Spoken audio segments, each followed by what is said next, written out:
Yes, Coursera still offers a 7-day free trial, and you can access thousands of courses for free if you claim it the right way. Most people either miss this or use it incorrectly. So here's exactly how to claim it step by step. I've also added the official link in the description so you can follow along. First, what do you actually get? With the 7-day free trial, you can access full course content, professional certificates, hands-on projects. Basically, you can explore the platform without paying upfront. But here's the catch.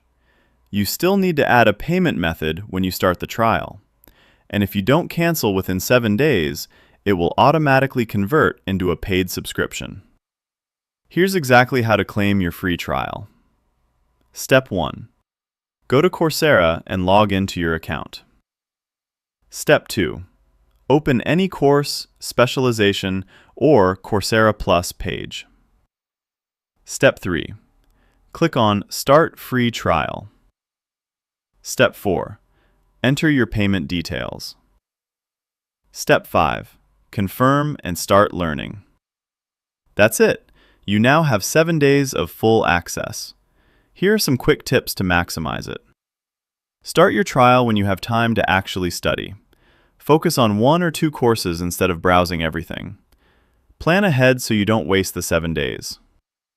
Also keep this in mind. Not every course includes a free trial, and some discounted annual plans may not include the trial depending on the offer. If you're planning to take multiple courses, it's usually better to go for the discounted annual plan instead of relying only on the trial, because that's where you save the most long term. If you want to try it yourself, check the official Coursera link in the description and start your free trial today. I share the latest Coursera deals, trials, and hidden offers, so check out my other videos if you want to save more. And again, the free trial link is in the description.